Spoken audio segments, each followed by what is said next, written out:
ఇప్పుడు బీజేపీలో ఒక 2 గ్రూపులు. మీరు అవునంటారా? ఎలాగూ కాదని అంటారు గానీ, మేమైతే బయటున్న టాక్ జెప్తున్నాను. ఈటెల రాజేందర్ ఒక వర్గం, బండి సంజయ్ ఒక వర్గంగా ప్రచారం ఉంది. ఒకటి బండి సంజయ్ హిందుత్వ అంటారు. ఈటెల రాజేందర్ మాది హిందుత్వ గాదు. ఆయన క్లియర్‌గా నా ఇంటర్వ్యూలో గూడా జెప్పారు. మాది హిందుత్వ నినాదం గాదు, అభివృద్ధి మా నినాదం అంటారు. అంటే అభివృద్ధి వర్సెస్ హిందుత్వ అనుకోండి ఒక రకంగా.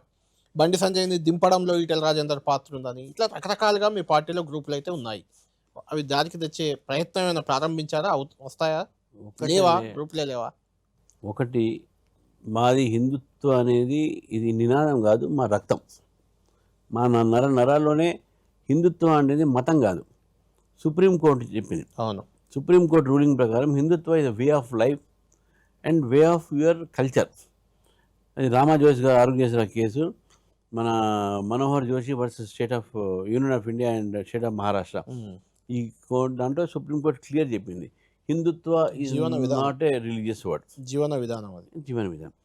సో మా జీవన విధానం ఏతుందో భారతీయ సంస్కృతి అనుగుణంగా ఈ హిందుత్వం అనే పదం మేము తీసుకోపోతాం.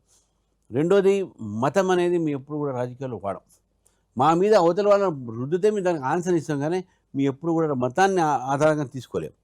ఎందుకంటే మేము ఫస్ట్లో ఈ ఎలక్షన్స్లో పోయింది బిజిలీ సడక్ పానీ, తర్వాత మేము పోయింది వికసిత్ భారత్. మీకు గుర్తున్న అటల్ బిహారీ వాజ్పేయి గారు ఉన్నప్పుడు షైనింగ్ ఇండియా, షైనింగ్ ఇండియా. అవును. ఇవన్నీ పెట్టినాం మనం. అవును. అంటే అవన్నీ అవర్ ఐడియా వాస్ డెవలప్మెంట్. అవును. ఈ రోజు కూడా మనం వికసిత్ భారత్ ఎందుకంటున్నాం? Development aspect. So development is only the ideology of BJP in election. మేము మతం పేరు మీద మాట్లాడే వాళ్ళు మమ్మల్ని ఇరికించడానికి కొన్ని పదాలు తీస్తారు, కొన్ని అంశాలు తీస్తారు. దాంట్లో మేము మాట్లాడుతాం, ఆన్సర్ ఇస్తాం మేము. అంతేగాని రిలీజియస్ బేస్డ్ పాలిటిక్స్కి మేము వ్యతిరేకం. భారతదేశము మీరు సెక్యులర్ ఏదో ఏమైనా పెట్టగానే, సెక్యులర్ కాదు, by Hindu by nature India is secular. మనం ఇజ్రాయెల్ నుంచి జీవ్స్ వస్తే మనం తీసుకున్నాం, అవును. మనం ఇరాన్ నుంచి పర్షియన్స్ వస్తే మనం తీసుకున్నాం, ఎన్నో దేశాల నుంచి మన దేశంలో సరదాల కోసం మనం తీసుకున్నాం మనం.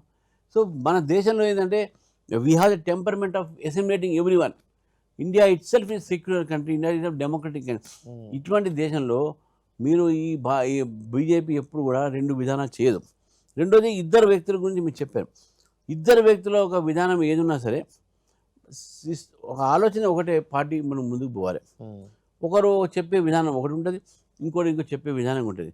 ఈరోజు ఈటెల రాజేందర్ గారు కూడా, అలా సంజయ్ గారు కూడా కలిసి పనిచేసేటటువంటి రోజులు మేము చూస్తున్నాము, చూస్తున్నాము. అయితే